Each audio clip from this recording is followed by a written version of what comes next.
지금 미국 경제의 판이 통째로 뒤집혔습니다. 단순히 금값이 좀 떨어지고 코인이 흔들리는 수준이 아닙니다. 지난 14개월간 자산시장을 지배해온 모든 공식이 단 하루 만에 폐기되었습니다. 국제 금값이 온스당 5,500달러를 돌파하며 광풍을 일으키더니 자고 일어나니 하루 만에 11%가 폭락하며 5,000달러 선이 무너졌습니다. 은값은 더 처참합니다. 하루 만에 자산 가치의 3분의 1이 사라지는 39%대의 대폭락이 발생했습니다. 1980년 이후 46년 만에 최악의 검은 금요일을 맞이한 겁니다. 도대체 이런 일이 벌어진 걸까요? 범인은 바로 트럼프 대통령이 차기 연준 의장으로 지명한 케빈 워시입니다. 오늘 영상에서는 이 케빈 워시라는 인물이 누구인지, 그리고 이 사람의 이름 석자가 나오자마자 전 세계 자산시장이 초토화되었는지 그 내막을 낱낱이 파헤쳐 보겠습니다. 오늘 내용 모르면 2026년 투자 농사 시작도 하기 전에 망칠 수 있습니다. 지금 당장 시작합니다. 먼저 케빈 워시가 어떤 인물인지 정확히 알아야 합니다. 그는 단순히 똑똑한 경제학자가 아닙니다. 그는 35세라는 최연소 나이에 연준 이사가 되어 2008년 금융위기 당시 핵심 소방수 역할을 했던 천재이자 모건 스탠리 인수합병 부서에서 뼈가 굵은 정통 월갑꾼입니다. 여기서 여러분이 소름 돋아야 할 포인트가 있습니다. 워시는 에스티로더 가문의 사위이자 우리에게 친숙한 쿠팡의 사회이사였습니다. 김범석 쿠팡 의장과 하버드 동문이자 절친한 사이로 알려져 있죠.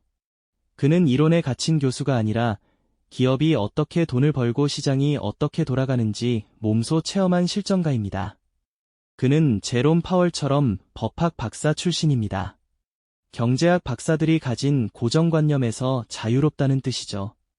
2011년 연준 이사직을 던지고 나왔을 때 그가 했던 말을 기억해야 합니다. 연준이 돈을 풀어 정부의 빚잔치를 돕는 것은 시장을 죽이는 행위다. 그는 중앙은행이 전지전능한 신처럼 굴어서는 안 된다고 믿는 사람입니다. 이런 인물이 다시 연준의 수장이 된다는 것은 지난 10년 넘게 이어온 무제한 유동성의 시대가 종말을 고했음을 의미합니다. 자, 그럼 왜 그가 지명되자마자 금과 코인이 비명을 질렀을까요? 그 이유는 케빈 워시가 가진 강달러 신념 때문입니다. 워시는 평소 달러 가치가 강력해야 미국 경제가 산다고 믿는 사람입니다. 지난 몇 달간 금값이 폭등했던 건 달러가 휴지 조각이 될 거라는 공포 때문이었는데 워시가 등판하자마자 달러 인덱스가 97선을 돌파하며 급반등했습니다. 금의 매력이 순식간에 사라진 겁니다. 여기에 시카고 상품거래소가 선물 증거금을 인상하면서 빚내서 투자했던 개미들이 마진콜을 견디지 못하고 투매를 쏟아낸 것이 이번 폭락의 실체입니다. 비트코인 역시 마찬가지입니다. 8만 달러를 돌파하며 기세를 올리던 비트코인이 왜 워시 지명 소식에 주저앉았을까요? 워시는 금리는 낮추길 원하지만 동시에 시장에 풀린 돈줄을 죄는 양적 긴축을 선호합니다. 즉 겉으로는 저금리인 척하면서 실제로는 시중 유동성을 흡수하는 아주 영리하고도 무서운 정책을 펼 가능성이 높습니다. 코인 시장은 그동안 무제한으로 풀린 달러 유동성을 먹고 자랐는데 이 수도꼭지가 잠길 수 있다는 공포가 시장을 덮친 겁니다. 단순히 금리 숫자가 중요한 게 아닙니다. 워시는 연준이 들고 있는 수조 달러 규모의 국채를 시장에 내다 팔아 시중의 달러를 빨아들이려 합니다. 달러가 기해지면 달러의 대안인 비트코인과 금은 가격이 떨어질 수밖에 없는 구조입니다. 워시 쇼크는 이제 시작일 뿐입니다. 여기서 우리가 진짜 주목해야 할 점은 케빈 워시와 스탠리 드러켄밀러, 그리고 재무장관 스콧 베센트의 삼각관계입니다. 드러켄밀러는 과거 영란은행을 무너뜨렸던 매크로 투자의 신이죠. 그런데 소문이 무성합니다. 워시와 드러켄밀러가 하루에 12번 넘게 문자와 통화를 주고받는 부자 관계 같은 사제지간이라는 사실입니다. 연준 의장이 현직 거물 투자자와 한 라인을 두고 있다는 것 자체가 월가에는 거대한 신호입니다. 드러켄밀러는 최근 마이크로소프트와 브로드컴을 전량 매도하고 메타와 아마존 그리고 쿠팡을 샀습니다. 이 포트폴리오의 변화를 보십시오. 이제 AI 기술을 만드는 인프라 주식의 시대는 가고 AI를 활용해 실제 소비 시장에서 돈을 긁어모으는 플랫폼 기업들의 시대가 온다는 것을 예견한 겁니다.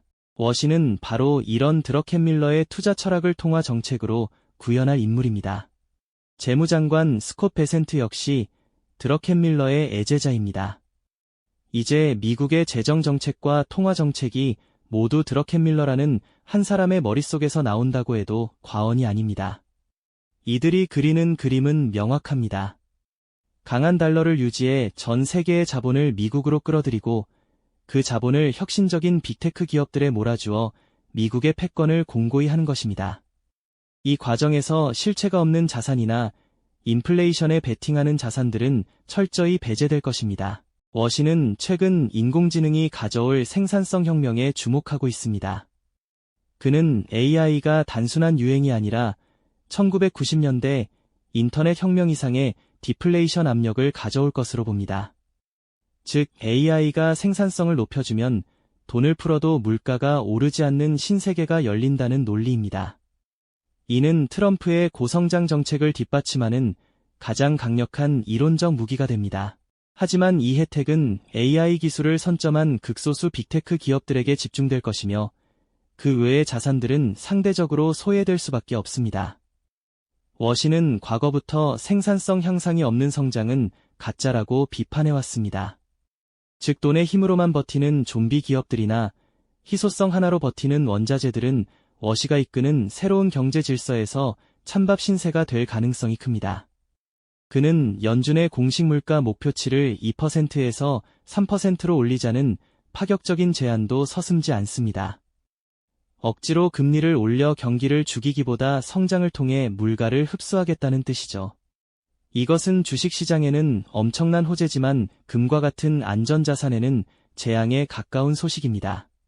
인플레이션이 와도 금리가 낮으면 금값이 오르지만 성장이 함께 오면서 달러가 강해지면 금은 가치를 잃기 때문입니다. 그럼 우리는 당장 무엇을 해야 할까요? 첫째, 지금 당장 은이나 코인을 저점 매수하겠다고 달려드는 건 위험합니다. 워시 지명은 단기 악재가 아니라 투자 패러다임의 근본적인 변화입니다. 최소한 5월 워시가 정식 취임하고 첫 번째 통화정책 회의에서 어떤 구체적인 발언을 내놓는지 확인하고 들어가도 늦지 않습니다.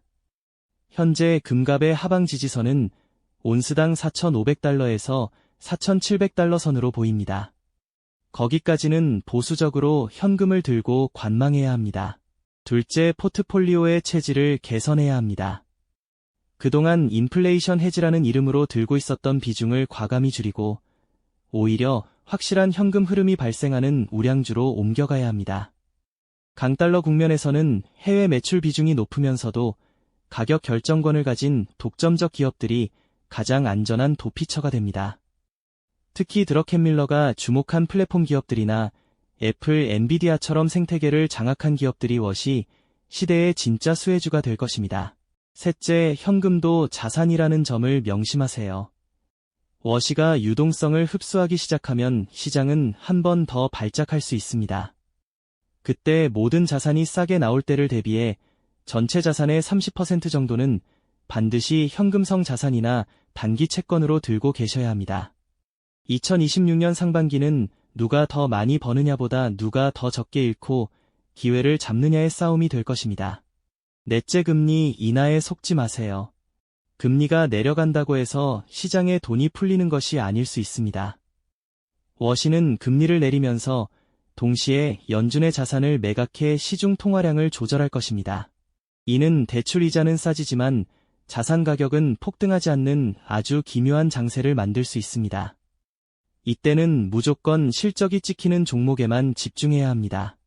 결론적으로 케빈 워시는 트럼프가 준비한 가장 날카로운 경제 칼날입니다.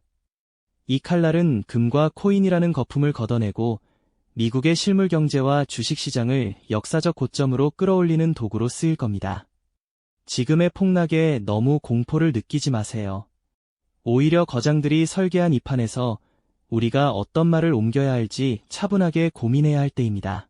상반기에는 미국 정부의 셧다운 리스크와 관세 폭탄 등 여러 노이즈가 겹치며 시장이 요동칠 것입니다.